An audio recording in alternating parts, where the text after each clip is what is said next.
سورة يوسف آية مغنفلة. أعوذ بالله من الشيطان الرجيم. ولما بلغ أشده آتيناه حكما وعلما وكذلك نجزي المحسنين. بسم الله الرحمن الرحيم، والصلاة والسلام على نبينا محمد وعلى آله وأصحابه وسلم تسليما كثيرا.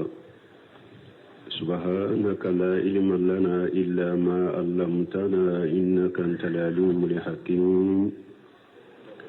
أستغفر الله الذي لا إله إلا هو الحي القيوم وأتوب إليه. اللهم انفعنا بما علمتنا وعلمنا ما ينفعنا وزدنا علما. بي أراباسوية هجريا باكلي أني كمناني أني بيناني أني صغر شهر شعبان من هجرة سانكالو سبينا بيسويني أتاني سباناي ميلادي نصاروكا جاتي بافلاني مغاني فلا سانكالو سبانا بيسويني أتاني وورناي أمبي داودا بغو مسجد الرزاق وأمبو كنو. أعوذ بالله من الشيطان الرجيم. ولما بلغ أشده آتيناه حكما وعلما إلى آخر الآية. آية بسما يوسف قيسلا. ولما بلغ تمام يوسف الشيرة أي يوسف عليه السلام أشده أي استكمل عقله وتم خلقه. تمام يوسف أحكي تمرا أدالي دفرا. تمام أحكي تمرا دالي دفرا. آتيناه حكما وعلما. نألي كودو أني دوني داما يعني النبوة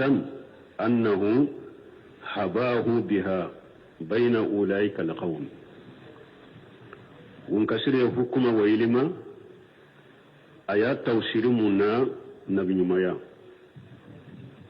على النبي مايا أني فامو على يودي يوسف ما مغنون مصر. وكذلك نجزي المحسنين. ni mogo min ye nin mɛn i ye nin fisaw kala i bɛ se k'a fɔ ninnu ye cidenw ni nabiɲumanw de ala bɛ nin kɛ nin fasamantaw nin dɛmɛ kɛ olu de ye. hadamadenw to siyɛn tɛ nin na. ala ko ayi wa kazalika a ko ale ye nin fɔndan siraw nin dɛmɛw ni ɲumanyaw kɛ yusufu ye cogo min dɛ نجي المحسنين قال على بمغنم بسر من جودلا. يوسف كلنتله أي أنه كان محسنا في عمله آملا بتات الله تعالى. فسمنتيا من فلك يوسف سرو ويا سرني من سببه. يوسف ينو فسمنتيا سرني من سببه. كورته كوي أنه كان محسنا في عمله. yusufu tun kɛra mɔgɔ ɲuman de ye a ka baara kɛtaw la amila bitatillahi taala. a tun bɛ baara kɛ ni ala bato de ye masa min kɔrɔtalen don. o de y'a to yusufu ye nin fasamantiyaw sɔrɔ. awa mɔgɔ o mɔgɔ fana ni e kɛra ɲumankɛla ye i ka baara kɛtaw la i ni ala cɛ i ye baara kɛ ni ala bato ye ni ɲuman ɲɔgɔnna bɛ kɛ e fana ye. أين تلفوني بفن أبي أباك كسوني.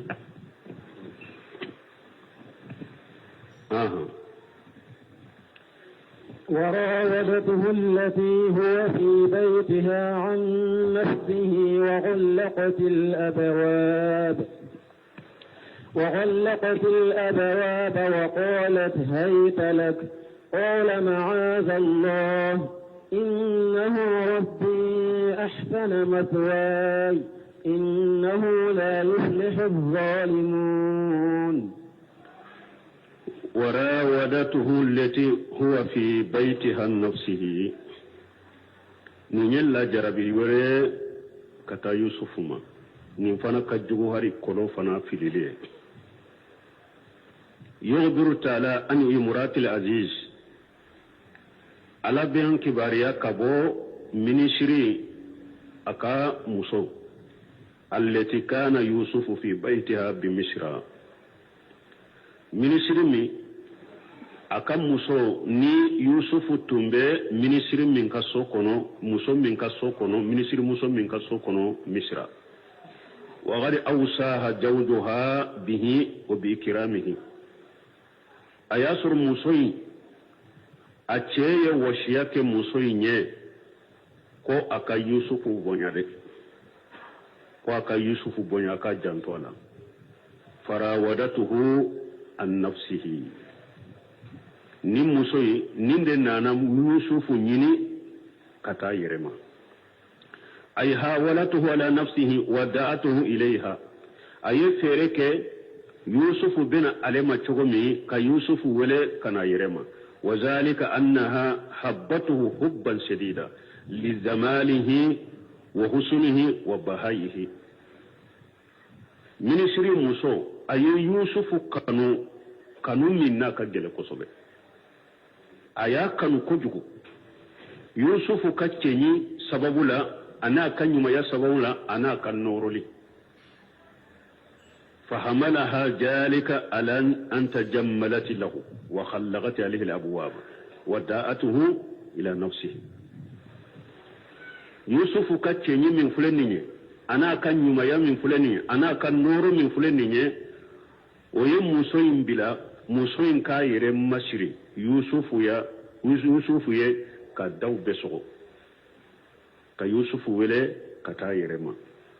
ala bin odefo warawadatuhu allati huwa fi baytiha an nafsihi muso ye yusufu nyini ayerela yusufu be muso min ka sokono wa khallaqat al abwaba ay daw besogo jamu de do dakele nyerete udonna sawde kono samburu de kono kata nu donna yoro ma bosogo nu donna yoro wara bosogo nu donna yoro abosogo kadaw be sogo yusufu nye wa ghalati hayta laka ako yusufu ma nyilla be iye na ikasema qala ma'ajallah yusufu ko auzu billahi mbe ala tanganyine nkana shima innahu rabbi nimma tigi ayasuru uluka ladala minye ikanyemaye ube jo minyi matigi iba fama rabbi akon nimma tigi minye nesa kambilaya ahsana mashwaya ayenne bonya de ne sigiliya ayen bonya ya innahu la yuflihu jalimuna awa tonyali kala fana ganyeti yede ambe na fa dama do soro nina nando na fayda wala kayira mo ja mo mi nyenyu manke imanka o jamfa yere la imanka jamfa ademba yala mo mi nyi bonya ki karama imanka o jamfa ka demba yala de ko odiyato cire sallallahu alaihi wasallam tuma men nyinin kara junubun juman ka bona be ako fulan ka foya uko no bora ya ko kay dem fara mfaga pura kana dumun ke ka fareka uko no bora ya do ako ka jene yake ni isigi nyogo musoy parce que mo na ka sigi nyogo fin be na uche hakeni nyogo mbonya debe ni o jamfa ka musola o jene yaka juguna be awa yusufu ko akembe mbe alla tanganyini ngana shima ne matigi ayembonya kosobe ewa mugo min fana yetto nyale kelaye ite ibe min nyina la feta soro be sire min yete cikisama parce que ale ne karama chogomi kan ne bonya chogomi ni ne shera ale ka musoma kofe bon nye ewa junubuni ala soso nyado yorola ado yorote minye parce que tonyali yede ni fendo yorola do yorote minye mugo min ni bonya taro o jamfa aka musola eye jamfain ke yoromi eye jenen ke yoromi akera ke yoro lawa ima aka ke yoro la ye tonyali ke bun kasiru ko hayta laka min fulani nye ako wa qad iqtalafa al-qurra fi qawlihi hayta laka ako kalambagaw ye ñogon soso ni harafu min fulani nye nin kelima min fulani akalan cogo فغراه كثيرون بفتح الهاء وإسكان الياء وفتح التاء مغتامنيا كلا بفتح الهاء من بكلانشوكو من بامبولو وإسكان الياء وفتح التاء حيتا أكو تامنيا كلا نينا قال خير واحد أكو دونك بانوريكم من تمغو كلنيا يري معناه أنها تدعوه إلى نفسها ko hayta laka ko amana yemunye ko muso nye Yusuf wele kana yeredima wa qila akuddo ko taqulu halluma laka mana nyenyire labbe iye wa tasihada al-imam ibn jarir ala hadhihi al-qira'ati ibn jarir ale nin kalan chogo sabati kasahidu keni baitu doye يقول فتعالى واقترب عليكو هيتا كوري مونيه مانا نا إجري إكنا وقرأ ذلك آخرون هيت لك مغوروية آيين كوا كلمين كلا هيت لك بكسر لهاي هاو إبه أكاشجرين إبا جيجي دوما والحمجة hamdayin fana iba fana sigiri jigi duguma wa dammi tay ibe tayin ke dammi hitu ni nye kalan choko doye bi mana tahayyaitu laka ni ya kalan nin kalan choko la akore munye ni nyere labbeye anko hayta laka ni ya kalan choko la igre na ni ko hayta laka igre ikana o kalan cogo koroyo ode min munu nya kala hitu laka o koroye munye tahayyaitu laka nyenyire labbeye min qawli ghayli hitu li amri ahayyu hayta ko arabu bafo nin koy labbe nyenyire labbe nin koy summa qira'atu ukhra o ko fe bun kasir ko kalan cogo wore be aye na malum amangulu fo ayin kalan cogo fula de fo ni ko hayta laka wa yatali iqtaribi na igre ni ko hitu laka wa yenyenyere labbe ye hayaitu laka nyenyere labbe ye donc ni nye kelima nunu nkoroy ni fulen ni nafa munum be surala bal mu quturatul qul alqalwatu bil mar'ati ambe kiru munum boya wali musoni wali ce kallan kolonya qataru min bala danze min bala wode fulen ni quturatul qalwatu bil mar'ati fil bayt wali ce ni wali muso akallan kolonya yorola danze min bala qataru min bala wode fulen ni وراودته التي هو في بيتها عن نفسه وقلقت الابواب بس نم صن يوسف لان كولونيا نادي فهذه القلوة المحرمة تودي إلى المسائب العظيمة واللي تاني واللي مسول لان كولونيا من فلس سوكونوتي أحرام يرندو أبي مغول كتام مسيبا بلي بلي باودما وديا تونكا سريالا شيدنكو ولا يخلون الرجل بامرأة إلا ما جمرا أكو واللي مسو واللي تي واللي مسو واللي تي جوي parce que an ka jamana kono ni ko wali muso bogo tigini ba kanto a ko ne ma furu koy ale nyana wali muso yede ni furu lendo wali muso ajnabiya ni ko wali muso koro de muso min furu lo dagariye sariyala muso min furu le dagariye sariyala o ye bogo tigini sawo o furu lendo sawo silamiya sariyala muso min furu lo dagariye e ka muso te uba fo de ma wali muso jiren ko ako wali ceni wali muso kanan lankolonya yorola na ka jimurami de toy doko cidema ako ewa ice balima kewdo alhamwa ice balima kewdo inu bise ka bilankula yawa ciren ko alhamu almaut ako yere de sayai ni nyen ka balima surude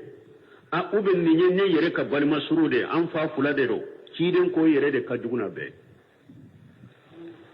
parce que ni be duba kono ice ka balima ulu be se ka do ka boy ka contrôler tuka ani be se ka lankolo nya be ko jugo ke ka bo contrôler taka ni wali ce nana sha mugo min te so kono mugo ye sisa le nana kana do muso kono kana do aka du kono ka do muso ka o be sege sege be te sege sege o be sege sege ko nyanyuni ni aw munum be nyogon ka do kelen kono de ko e wance balmaw de do ci dem ko de ka juguna be parce que de bese ka tilon ke ken muso ka jena ka re contrôle tika won ni nyel lam ko nyali ni nye akolo kolo aya yiranna de kaydul mar'atu bi yusufa fa inna asta'anat alayhi li inqa'i fil haram bi umurin kashira ni muso aye fere chamani dabale chaman tigay yusufu kama pour abese ka yusufu bila haramu la chogomi dabale chaman de tigra yusufu kama comme pour abese ka bila ni haramu la chogomi folo yumunye awala arawadatuhu hiya folo yumunye ale muso inde yusufu nyini falam yabda sharru minhu walakin bada minha ko jugu ma damina kabo yusufu fe ko jugu indamina kabo damina na kabo ale fe wal mar'atu jada'at ar-rajul ila al-haram khayra ijada rajul al-mar'atu ila al-haram nim ewa musoye che wele kata haramuma ani che ka muso wele kata haramuma ko kelawunte لأنه جادة رجل الحرام أجالت الحواجيج نفسيته parce que ni muso de ye cɛ wele ka taa haramu kɛli min ye cɛ ye ko minnu kan ka don cɛ in ni muso in haramu kɛli cɛ olu bɛ wuli ka bɔ ye dɛ farajulu yaksa ijada almariyatu cɛ fule ale bɛ siran n'ale ye muso wele ka taa haramu ma ale bɛ siran muso kana ba ube ni muso ewa banana ya forose abesira muso kana aka mogo wele kata ko nyafo aka mogo ye wala ko inkelite no ya mawla de ni che ka muso nyini kata haramuma che besira yala ni nyen kala makoira ni muso na mimbe na nyafo ni muso eska beso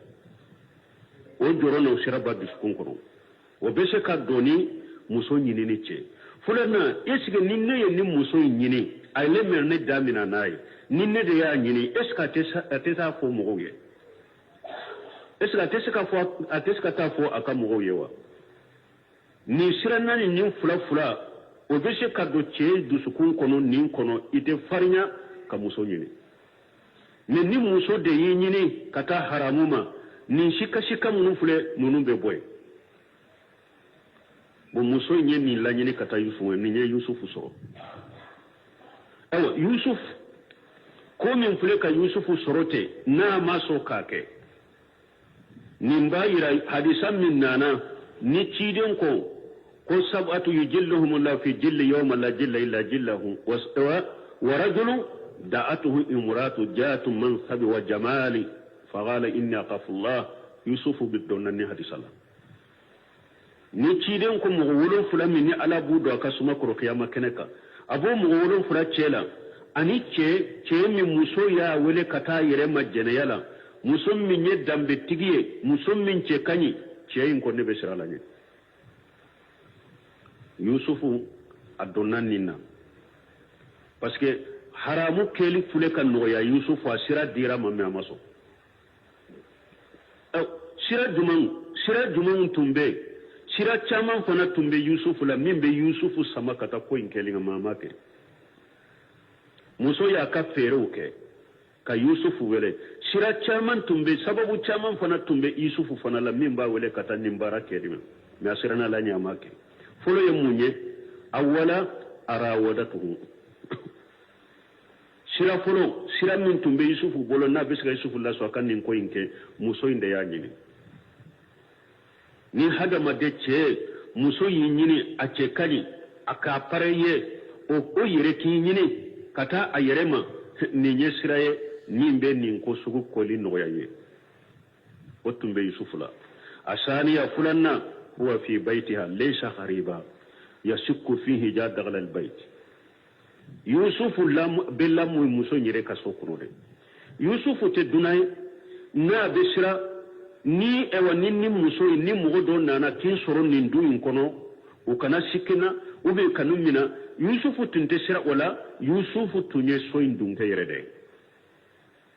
abe so in kono de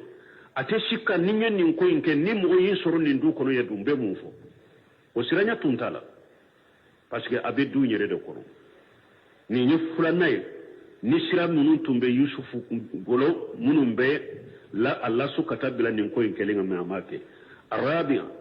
nanina annaha sajja'atuhu ala zalika muso nye yusufu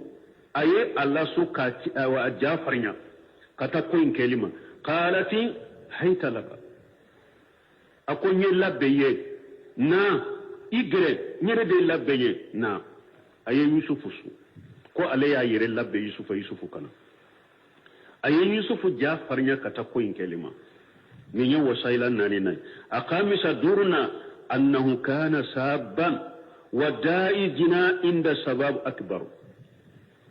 wasira durna sira munun tumbe yusufu la nube mo la su kata nin ko in kelima yusufu tunye fonnan kayde yawa negeni sahawa dobila mimbi isa makata jeneya makateme makorbaka asadisan warna annaha kanat sayyidatuhu laha alayhi al-amr wan nahy wat taati wasila warna sadisu warna yusufu tunye musoyi amma tigide ye musoyi musoyin kan nyamari kan de be yusufu ka na ko akan min ka bode ke na ko akan min taw bode toy musoyin de kan nyamari ka ba ka maralembe musoyin de bolo ni nyo wasila ni sababu min tumbe yusufu wele kata ko in kelima asabi'a woron fulanna kana abudan wa da'i jina inda li abd akbar min al-hur woron fulanna yusufu ulu jatel yusufu tumbe komi jonde parce que ya sade jon fana aka jonya be afrepete ka ke sababu ye kabila kata jenyana ma parce que horo be sira minye ani horo be sira maluya minye o maluya nyona te soro jona komi na ye horo soro abe sira horo be sira min kani soro horo be sira maluya min kani soro o maluya no o ko suku nyona te jona wa yusufu tumbe jatu bolo jonde ni nyewolon fulanna asamina sigina anna rajula kana qariban lil baladi sigina yusufu tunye dunada tunta akadugu kono awolo dugu kono dunande tundo aw dunan fule ni ebe yorola mugoti do ebe sira malo ya yewa dunande ebe yoromi mugo shiti do esga ebe sira malo ya yenye ni hada madin di ka wolo jamana rabi ka wolo dugu kono ibe sire malo ya do kani soro kateme ni be dunanya la yoro la moti do yusufu tumbe dunande atumbe yoromi ni nye sababu seginai munun tumbe yusufu la nuba wale katan ko kelima amake atasha konontonna anna al mar'atan kanat jamilatan wa da'i jina bil jamilati akbar segina konontonna musoyin tun ce kai muso min ce kani sababu be wala sababu min be hada maden wala kata jeneya ma katemenni muso min ce mani ministry muso dedo abalo chogo kani apare fino ba bolo amasiru ba bolo aya bebe labbe mu ewa yusufa ce kani de fana muso nye muso ce yini de o fana be mugo wala muso min ce kani ewa obe mugo wala kata jeneya la o muso no fe kateme muso min to chogola ni yakonun tonnay ashiru tanna أن المرأة كانت ذات السلطان تدافع عنه يعني عن حبيبها فيكون دائجنا أكبر تنا موسوين تنيم مساكده parce أتشيد منسرية يوسف يا كانوا بغده نيكو بورا كوي نبسك يوسف دفا أبسك نيونيك كبو يوسف كا parce مساكده دو ni e yere masake kaba e kanun baga ni ko do do soro ibo defa woto defa bo mo fana ni defali bila defa baga bila ko minna o bi nyuni defa baga min be yusufula o ba nyuni kata jeneyani nya nyuni ni min bola kata jenemo o kabbo kata min ni defa baga tal ni nyetanay ahadi asra tanikelena anna zawjaha ma indahu khayra musoy a ce min fulen yin ministry a te keleya te a ce na ni ce min be keleya ite wali ce ani wali muso e muso ani wali ce itu bila i ka du kono ku fula dɔrɔn tɛ muso in ce te tun tɛ keleya e ma ye hari ko in kɔfɛ a bena aya la hari ko in kɔfɛ ce mu bɔ ɲɔgɔn kan a y'u to ɲɔgɔn kan de toujours bon nin y'a yira ko muso ka cɛ a tun tɛ kɛlɛya nin ye sababu ta ni kɛlɛ n'a ye donc min bɛ yusufu wele ka taa nin ko in nkɛli ma ashani asra tani filanan annaha ista'anat alayhi bi kaydi niswati jiyadatan li fitna muso a bɛna kisa in kɔnɔ tuma min ale yɛrɛ dɛsɛra yusufu la dɛ a ye muso wɛrɛw de fara yɛrɛ ka pour ka dɛmɛ a bɛ se ka yusufu wele ka taa nin fitina ma cogo min الثالث عشر تاني سبنا أنها حددته بالسجن قيسا يكوننا مسوي أي يوسف أيا بغيره كنا ما كوين كي عليلا وابادو كسولا أيو بغيره كلا وبنا قيسا يكون ko abado kasola ko ninye sababu joliye sababu tani saba siratani sababu tumbe yusufula min tumba wele katanin ko kelima ija hunaka asbabun kashiratu jiddan da'iyatu ila annahu yajni wala sababu chaman de tumbe nimbe yusuf wele ko aka jene yinke wa ma jalika samadan falam yajni me kafara nimbe ka yusuf sabatira ama jene yake obitali fa innahu balagha inda allahi shanan ajima okoso yusufu shera alafe ewa yusufu ye titiri soro alafe numun koso titiri min kabbu kosobe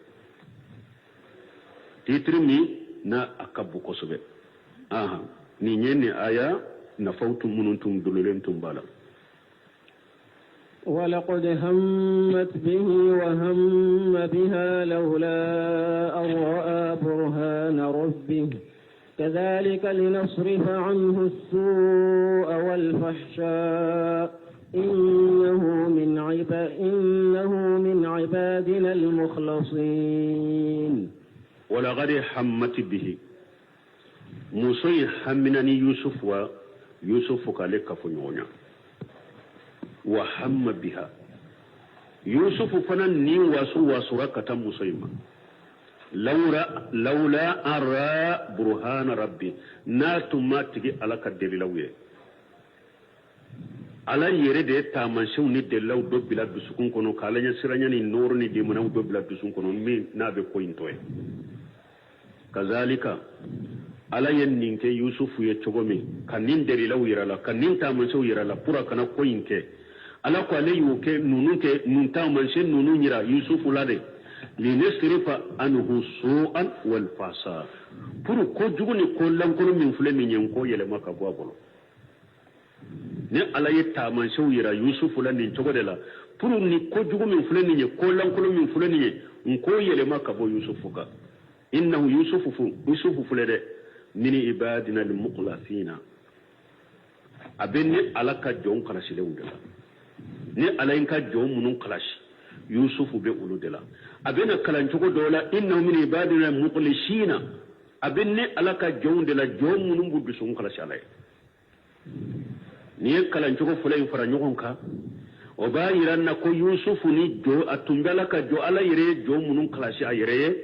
yusufu tumbe ulula yusufu tumbe che moye fana nimba dusun kala salay ka kay tawke alay bo ikhtilafu aqwalu nas wa ibaratuhum fi haja al maqam bun kasirkum mo ka kumaw anu ka kumaw na chugo ku ye nyugo soso ni yorola fa qalat ta'ifatu min as-salafi في ذلك ما ذكره ابن جرير وغيره والله أعلم أقول جمع كل دوكو سلفولا كم ابن جرير نانيو غنو كافو يوسف تهمناني مسوينيري وهمت بها ko yusuf nin to hamminani kata musoyma ako salafu chama wiye aya koroko ye ani bunjarir ye min fo قال بعضهم المراد بهمه بها قطرات حديث نفس أقول دوكو همي يوسف كهمي مني هذا مدين بسكون كنو قوم من بين تولي بسكون كنو واسواسو من بين هندين كنو دوكو يوسف كهمي ودي هذا مدين كودو دو بين إيد بسكون كنو مي ربانيون يتافع كسبتيه كو يوسف تاين كيرا ودي حكاه البخاويون عن بعض أهل التحقيق بغوي نند مفلا كابو مون دوني كبا بلو بوني كبا منوني حقيقة دوني كبا ويه بغوي نفلا كابو لبلو ثم أورد البغوي ها هنا حديث أبي هريرة وكيف بغوي كتوسير كنو أي نيولا توسير لا أي أبا هريرة كحديث أيوناتي معنى هذا مدين ni ko jugu miru nana idu sukun kono ima ke o be jate nyuma yere de abena no hadisa de ci de nyo fanye bo yusufu tayo ode ni hada maden ni ko jugu miru nana yin kono me ima ke iya toy alakama baraji de bo yere la yusufu tayo ode akwa bo rata kari sai jumaye ko qala rasulullah sallallahu alaihi wasallam yaqulu allah ta'ala ko alaka ci den ko alako hadisul qudsiya kono masamin kortalenu ija hamma abudi bi hasanati faktubuha lahu hasanata alako hadisul qudsiya kono akon malikiyam munun be baraw sebe akon ni ne alaka jo na hammina ni bara nyumaye amma bara nyumayin kede ne hammina nay ko abake aya sebe nyuman kele fa ina amilaha faktubuha lahu bi asri amsalha minna aye bara nyumai ahammina nayi ayake aya sebe ta aye bara nyuna tan sebe aye wayni hamma bi shay'ati ninne alaka jon na hammina ni amirani ko juguye falamu ya amaliha ama ko juguyinke faktubuha hasanata aye asaba ye bara nyuman kele ni mugo mirila ko yibe ko juguke me yimake alako malikaw ka sabiye nyuman kele فإنما تراكها من جراي parce que ko ala ko atigiyo ko juguto ni ala sirani de kama fa ina amilaha min ni jom miri la ko jugula aya barake fana faktubuha bi misliha aye ko jugu minke ayo nyogona sebe do ninte tafsir folo yewa yusufu amiru nanala ko jugu bara jugu miri nana yusufu nin kono mi aya to yala kama asebera ibara nyuma kele do ya tawsirin ninna wa qila hamma bidribiha tawsir kala do fana ko wa hamma biha ko yusufu hamminani muso imbugolide wa qila tamannaha zawjata do fana ya tawsir wa hamma biha ko yusufu ya nata muso inkake afuru musoe ko ayode nata ninu famura me kuma sahalenye minye mana ko jugu miru nana yusufu nin kono me ayato yala kama ka sabaye bara nyuma kele tawsiri kalang nyuma ko mi bunjeri nunu ani bagawi nunu uyendinde sabati amiru nana ma me ayato yala kama obi jata ma bara nyuma de me ani munun ko hamina na bugoli de ube hamina akake ama muso de lama sabati nunna qur'ana ayaw ko tafsir kala do yo fonni ne de me min fora no tafsir kala nyuma ya sabati wo ya nye min fo amiruna hami donna duskun kono me aya to yala kama amake o be saba ye bara nyman kelende o burhana min fule wa mal burhanu alladhi arahu fa fihi aqwalu aida burhana min fana fule ni laula ara burhana rabbih kuma chaman nano fana la فقال عدد من أهل العلم أرى صورة به يغوبا عادا على أصبعه بفمه ko burhana nyemunye ko tunami yusufu ko miru nana duskun kono ko ala ko atum ahamina na miru nana duskun kono ninne ala tumma delila irala ko yusufu ya fa yahuba de ye yahuba bake ka bolon koni kini adai ko ode ya to yusufu ye ko intoy wa qila ara qiyal al malak yani shaydahu do ko aye akan masake de ministry de ko ayo imaji de ya nye kura jole ko aya toy wa qila arafa yusuf rasahu ila saqf al bayt do ko yusufu ya kunta kaso bili de laje so bili kwa ya kurunta akun korota ko laje fayija kitabun fi haitil baiti aya sibilin soro awa soyin kerfe laula wala taghrabu jina innahu kana fahisatan wa sasibila kwa yini aya de sibilenya anye koro wa qila fi burhan alladhi arahu yusufa salasa ayat min kitabillah do ko burhana ko aya sabade do ko yusufu ye ulude ye anye koro aya folo wa inna alaykum lahafijina ni aya folo wa qawluhu wa ma takunu fi sani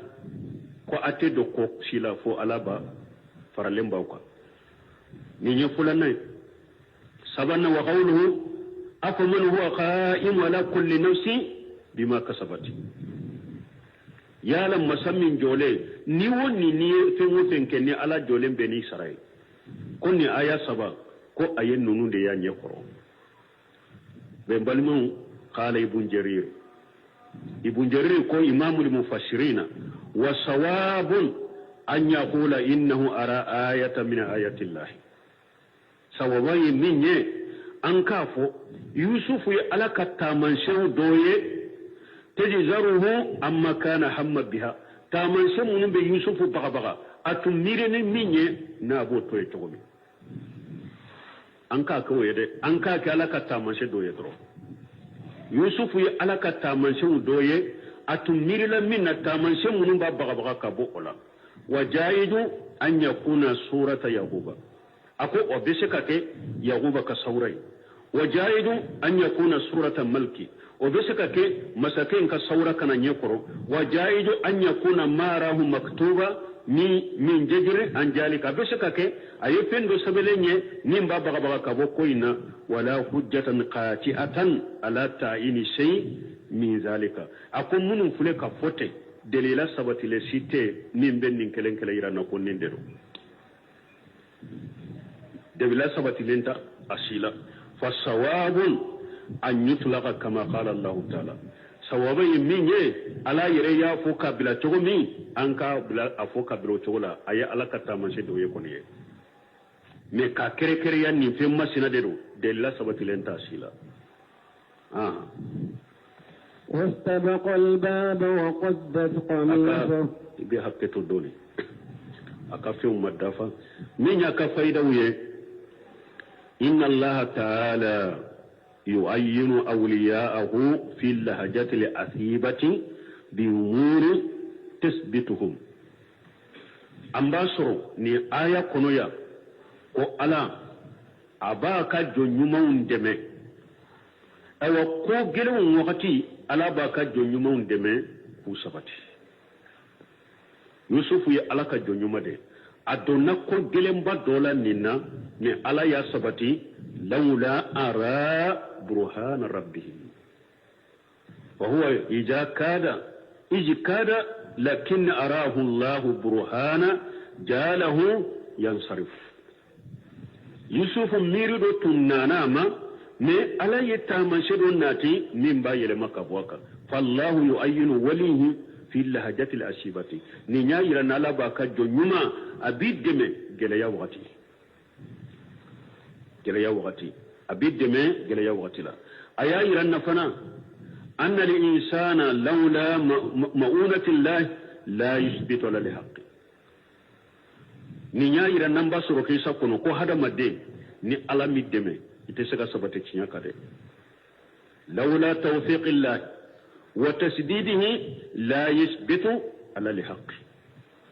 ni alaka bensente ni ani alaka sembentalite ni ani alaka sabatite hada maden te saka sabate cinya ka koy me alaka demende be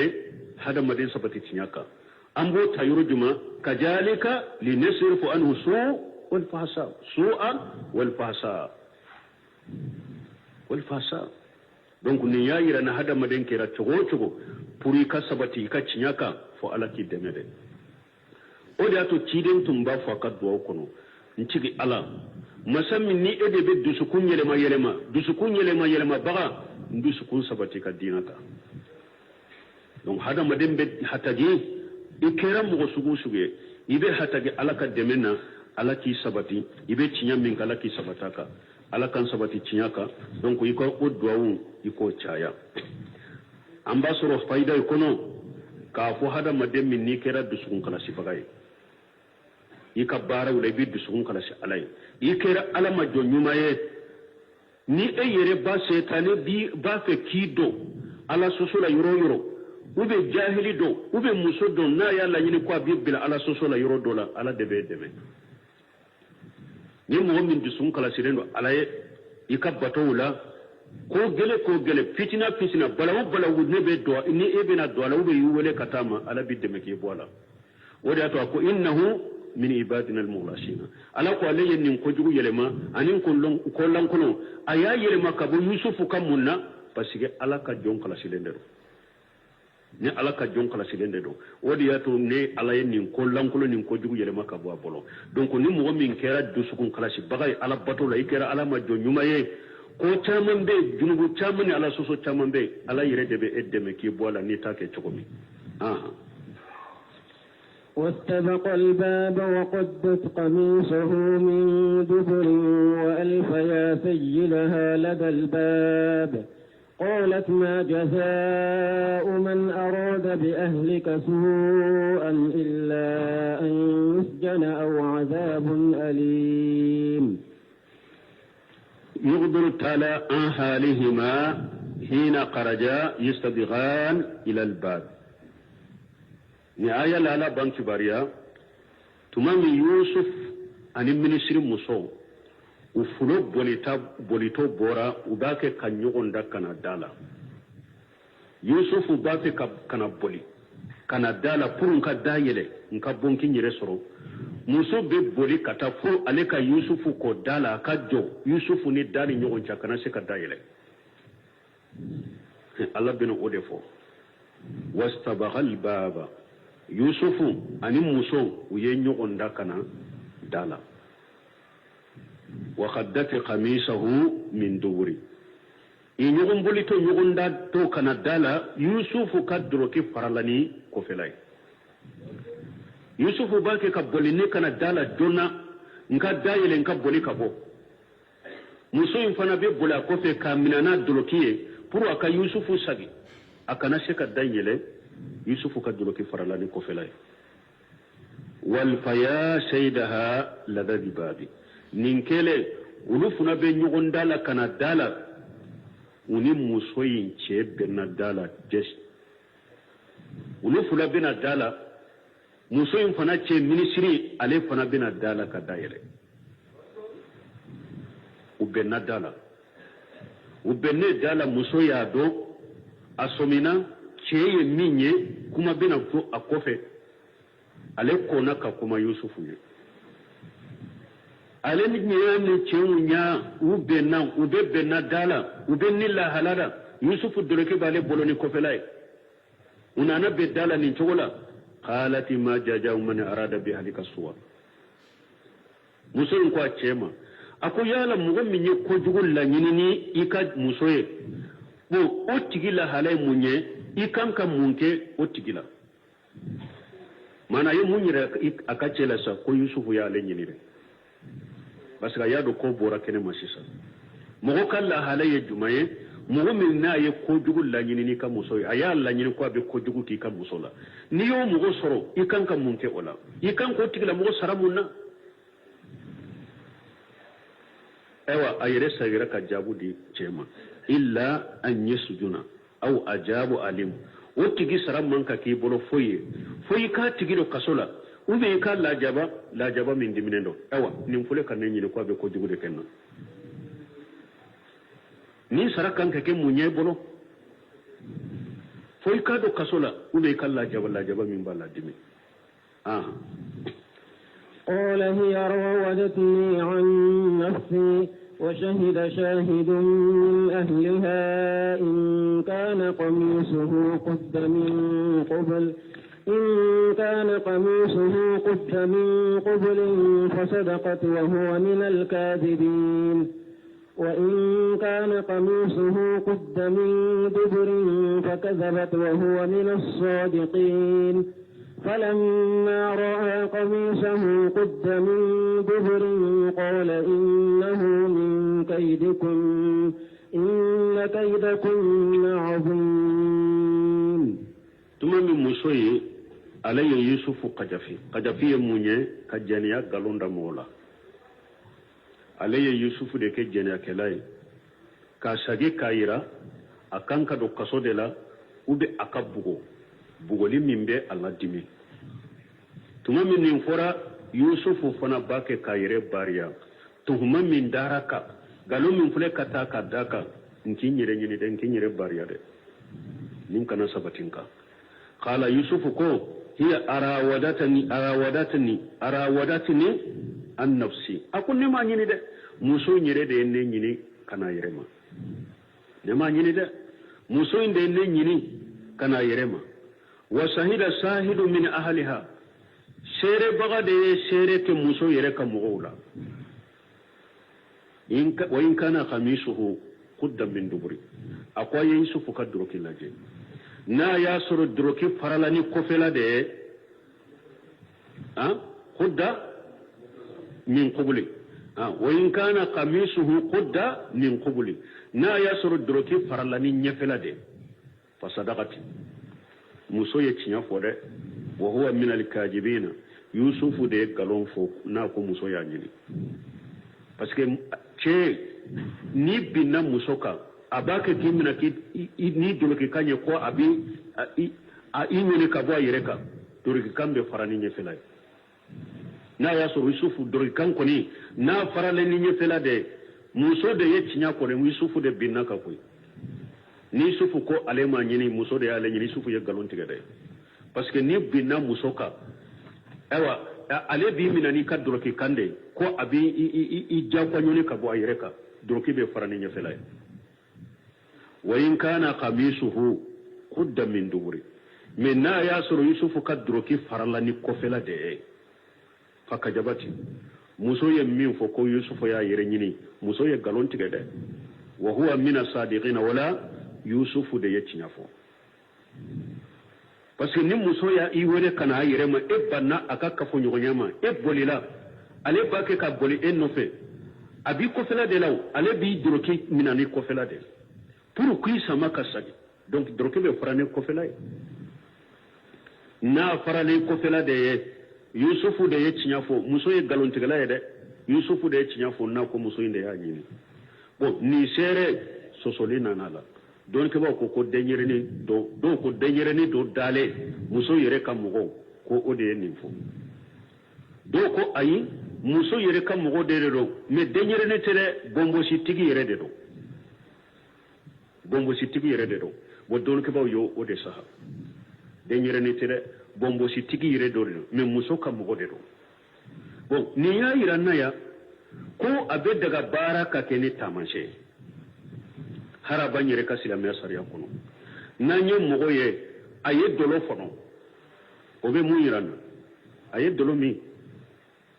an bɛ se ka minɛ ka sɛgɛsɛgɛ ni dolo min sabatira kan ani haddu min ka kan b'a bɔ a la u b'a fɔ nin de ma al-qara'in kabara ke ni tamanse bo sere min fule ni nye afule kabara ke ni tamanse de aye kiri tige ni tamanse de ni droki farala ni nyepela de yusufu de binaka ni droki farala ni kofela de muso inde yengu yusufu nyine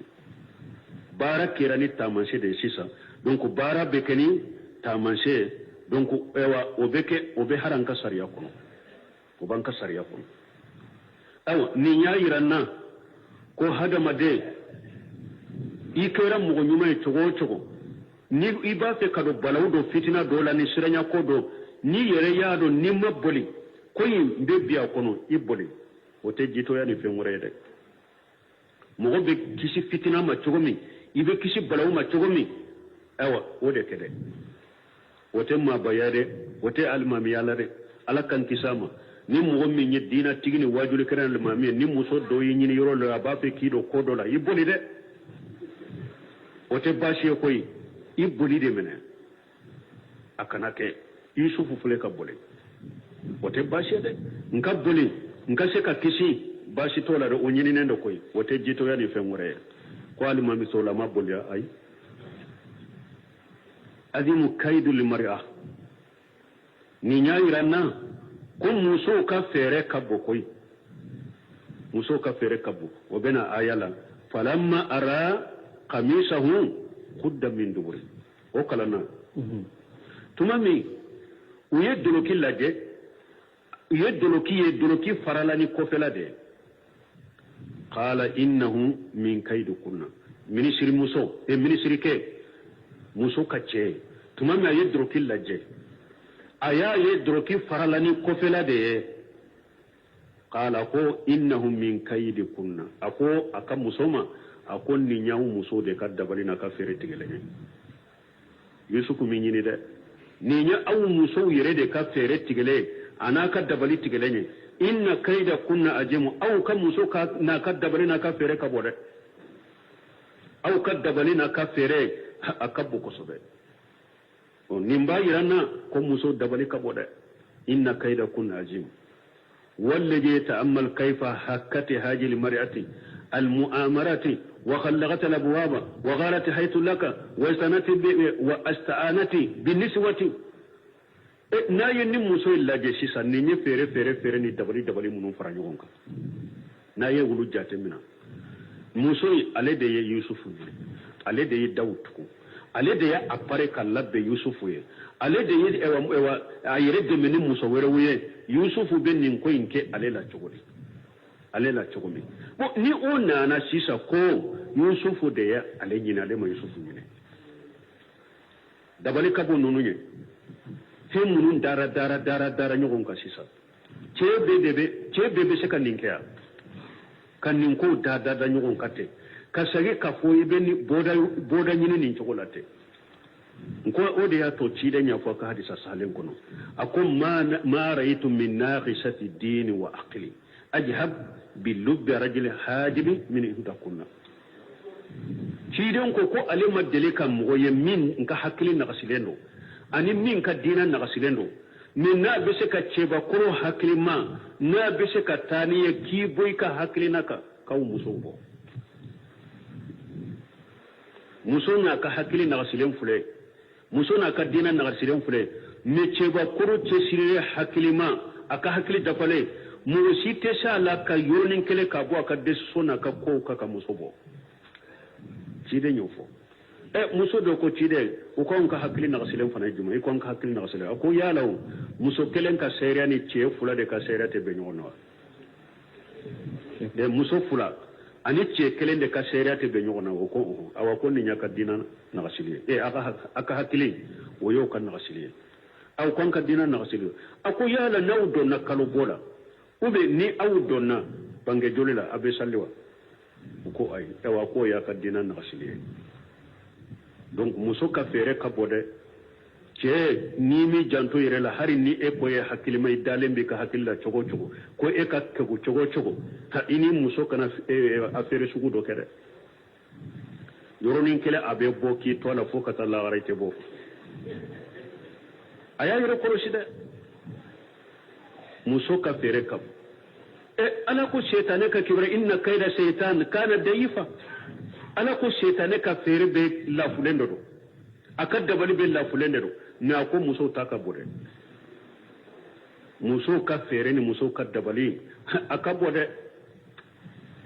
aha ni nya iranna chenyi min tumbe yusufu la yusufu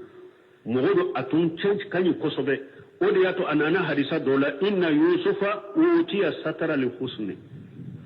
nesifu jamal al alam fi yusuf alayhi salam jinya hada madem be niya a becce ni fara nyogonka atilance jinya hada madem be ceni atilance dira yusufu kelema cide nyo fu hadisa saden kono jinya hada madem be ka ceni o tilance be dira yusufu ma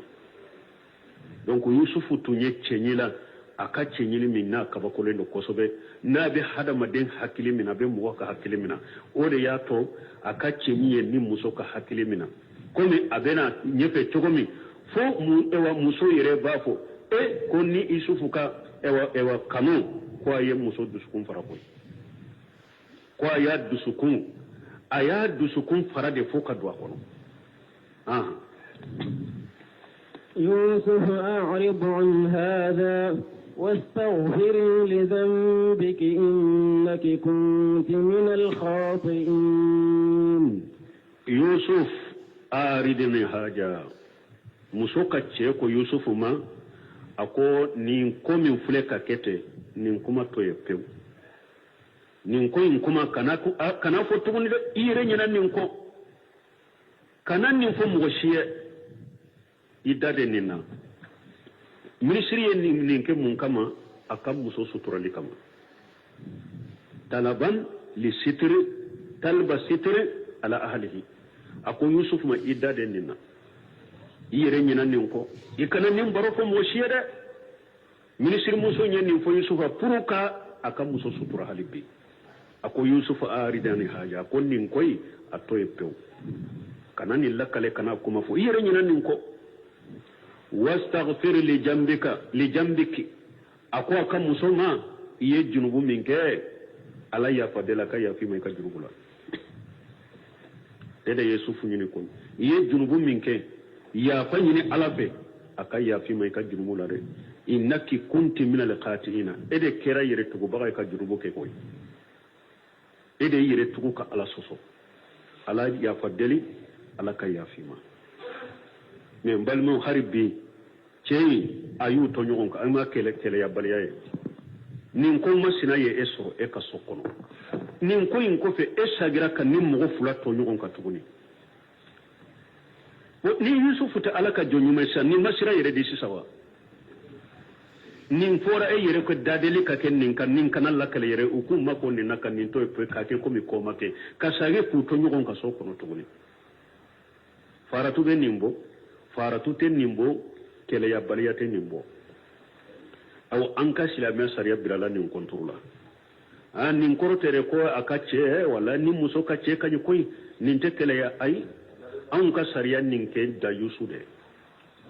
la yadkhulu aljannata dayus sidin ko dayusu te do aljanna kono de